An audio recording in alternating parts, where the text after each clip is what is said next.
We are back again to continue beating the drum of the importance of physical media, but this time we have some other folks behind us that are bigger and more impactful on the industry, both video games and film alike.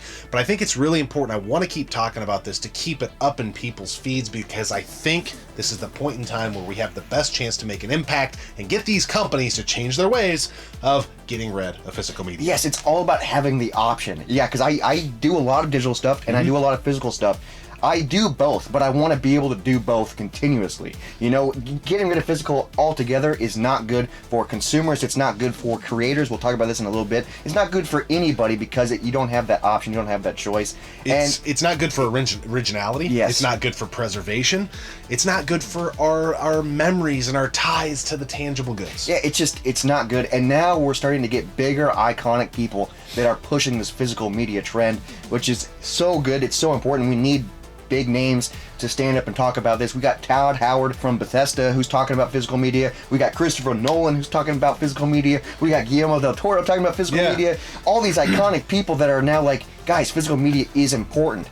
It helps you do things, and there's been some awesome quotes by these people that kind of, we've been talking about this for a while, but it's like awesome hearing it from their perspective and being like, oh yeah, that's what we've been saying, but it just, it's important. And I like that these folks come at it from a different angle and different perspective. So the Todd Howard piece, we'll dive into Todd Howard from Bethesda first. He was on a podcast being interviewed, and you know, he had the games he's worked on in front of him, or a sampling of those. And you know, he's done some of the Elden Ring stuff. I think Starfield's his most recent Bethesda game, and Fallout's, things like that. Most people have played a Todd Howard game or a game that he's been involved with. But he said, you know, seeing these things visually, there's obviously options to have them like digitally, but to make it tangible, it's like they have their own personalities. And he refers to, he can picture people's faces when he sees the game case or holds it that he helped make the games with. Yes, it's all about that emotional connection. And we've talked about this before. Physical media invokes emotion, invokes memories. And what's cool is, coming from his perspective, is he's picturing people on his team developing the game. We haven't talked about that yet when we've been talking about, we just talk about, our vantage point. Yeah, I remember who I played this with, or I remember where I was when I bought it and all this stuff. But it's cool being like, oh, I remember these people that I was with when I made it, these mornings, these ideas that we came up with, all from just having this physical thing. And it's, you might still remember some of that if you're scrolling, but it's not the same as being able to hold it and touch it and be like, oh, it's like a flashback, you know? We as human beings, there's a hunter and gatherer aspect to us, and we like tangible goods. I can't imagine competing in a video game tournament, a football tournament, basketball tournament, baseball tournament, and getting like a text afterwards with a medal that says I got first place. A digital medal, a digital trophy. That's a great point to bring up. I'm thinking Todd Howard views these games as kind of memories, but trophies or keepsakes around his creations. Yes, dude, bringing up the trophies is a good point, because maybe you're like, oh, I don't want to have video games, I don't want to have movies, but you probably have something that is tangible and physical that's important to you. Coins or something. Something, and having those things physical and tangible is a great way to remember. There's so much more to it than just the item itself, and it's so important. And then Christopher Nolan recently came out with a quote. He said, if you buy a 4K, a Blu-ray, it's on your shelf, it's yours. No company is going to break into your house and take it from you and repossess it. It's yours and you own it. That's never really the case for any form of digital distribution, which is stuff we've been saying, you know, and I think that's so important. Yeah, and I think it's ownership, and I'm kind of going to bring up other points that weren't maybe said by these folks, but it's ownership. And then I think in Christopher Nolan's case too, you got to think about quality. I mean, I think Oppenheimer, there's other films, a lot of his recent stuff has been shot to be able to be IMAX films, correct? He shoots it on like film, 70 millimeter film. I think that's what he did, Oppenheimer, for IMAX. So the quality is absolutely amazing. It was designed to be seen in theaters and then released like on 4K, and with streaming, you're not going to get the highest quality. You're going to get the highest picture quality. You're not going to get the highest sound quality. Yeah. And dude, a lot of these filmmakers, they invest their time, and same with people that make video games. They invest their time in making a beautiful product, a product that sounds good, that looks good. And if you stream it, you're losing some of that passion, some of that love they put into a project, so you're not getting the full thing. Well, there's that. There's that. And I think that is the most important piece. Is I can't imagine being a creator of something and having no control once it leaves my hands of how it is received. So that's one thing. And then the ownership piece. I think this is really, really, really important because, yes, it can be taken off of streaming, okay? And that means that you can't watch it. You don't own it. You're paying a monthly subscription. Here's the more important piece of ownership, though, is originality. Yep. This first cut of Oppenheimer, when you see it in the theater, that is the movie. That is how the creator wanted the movie to be. There are several examples, okay, of things that get changed after the fact and you aren't even aware of these things. You don't know, yeah. Do you know that the music in Scrubs in some episodes is different than it was when it aired on TV and than it is on the DVDs if you have it? Why? Because of licensing issues. There was a Coldplay song or something that got removed from Scrubs. So somebody in our comment section told us about this. Yeah. There was a Coldplay song in one of the episodes and Netflix didn't want to pay to have that song, so they just changed it. They didn't tell anybody. They just did it. So if you're watching that show for the first time, you're not viewing it the way it was meant to be viewed. It's close, but it's not quite. Mm-hmm. The people that designed it, they picked that song for a reason, for an emotional, and these companies are like, well, I don't want to pay for it, so we'll change it. Nobody will notice. And then there's controversial things too, and I don't know what side of things you're on, but I can tell you this: if you get on the WWE Network through Peacock, you don't get to watch WrestleMania 6 the way it came out. Why? Because Roddy Piper painted half of his face black, and the other half of his face was his natural Caucasian color. In lieu of his match with Bad News Brown. That match has been removed from WrestleMania 6. Is it acceptable to do that nowadays? No. Back then, hey, you know what? But there's a piece of history that is gone. Piper had a great match, and I think, the narrative around the match wasn't mean-spirited at the time. Is it socially acceptable today? Probably not. But somebody today seeing that will never know, and there's like two iconic guys that have a match that is just wiped away like it never happened. It's erasing and distorting and altering history. And it's happening more and more and more. I know they do it every time they release Star Wars. They update or they change things. And a lot of Disney stuff, A lot of, like Lilo and Stitch, they updated a scene. I know it's small, but it's not how it was. There's a scene where one of the young girl was hiding in a dryer, and then they changed it to a cupboard because they don't want kids going in dryers. I get it. They want them going in cupboards. Yeah, I get it. But small things like that, and they can go, oh, we didn't get caught.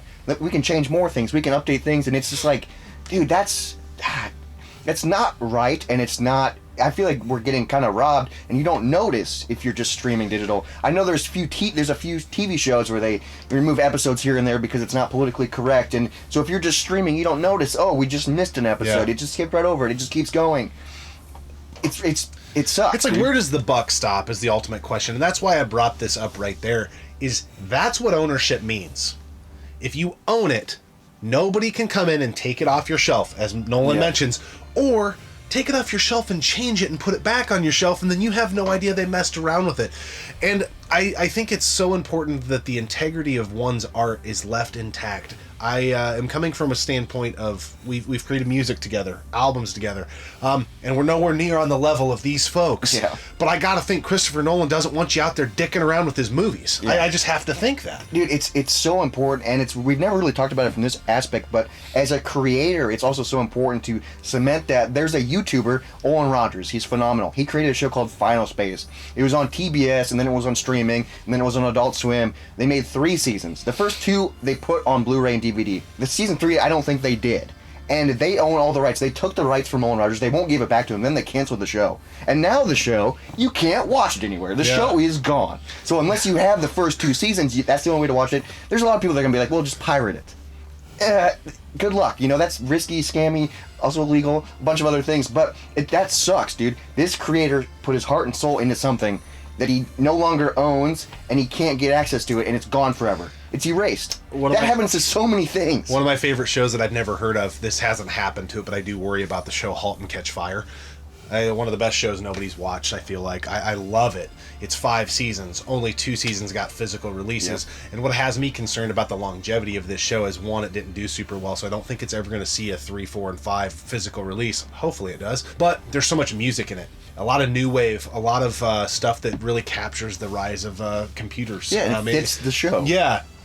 And I just feel like it's ripe for the picking to either disappear or be altered. I hope not, because it's one of my favorite shows, but I have no way to ensure that I have it in its original state. That applies to a lot of Yeah. Netflix exclusives, Hulu exclusives, Disney exclusives. They release these shows on streaming, and unless they do very, very well, they're not going to put them on physical. You might have a favorite show that you watch on Netflix that's a Netflix exclusive that, who knows, in a few years, they might erase the show completely if it's never on physical. Good luck watching it. Good luck revisiting it. Good luck having nostalgia for something that is completely erased and gone. If you own it, it's still there. You know? It's... I think this is dude. all in this sphere. We're a video game channel, and you're probably like, why the hell do you guys care so much about movies? Because we're really passionate about movies, music, video games. Yeah, I love just media. But let's bring this back to video games and why this video is being made right now and why we think it's important to keep talking about it is I have a feeling Alan Wake 2, which was only released digitally, and that caused it was probably the biggest release to ever get an only digital release, right? Yep. I have a feeling it's doing really poor. And the reason I have a feeling, I don't have a lot of data, but that's because they're not releasing any sales data.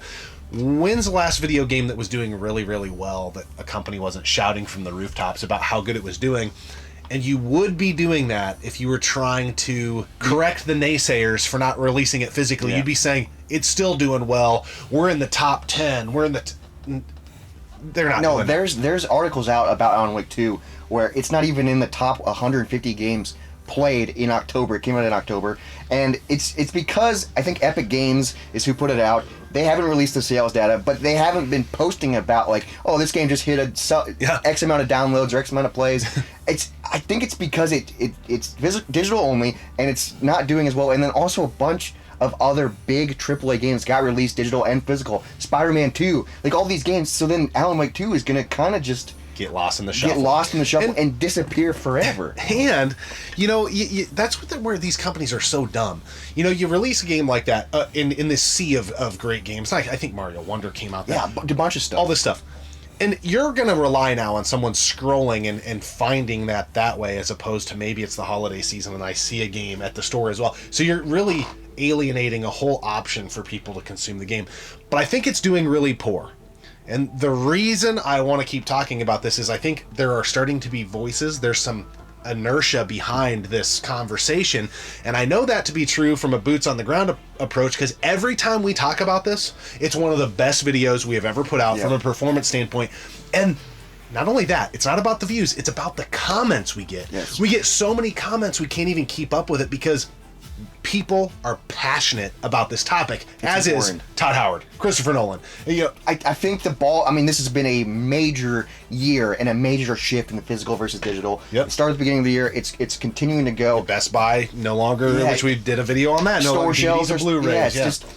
It's not going in a good direction, and I feel like more and more people are starting to get behind it. So hopefully these big companies and these big things will start to reconsider and at least put out, you don't have to do a ton of crazy releases, but at least keep the option alive and at least be because there are people that comment all the time I don't care about physical media. That's fine, but there should be an option. There should be an option, and honestly, I think you should care about physical media. I think it's so important.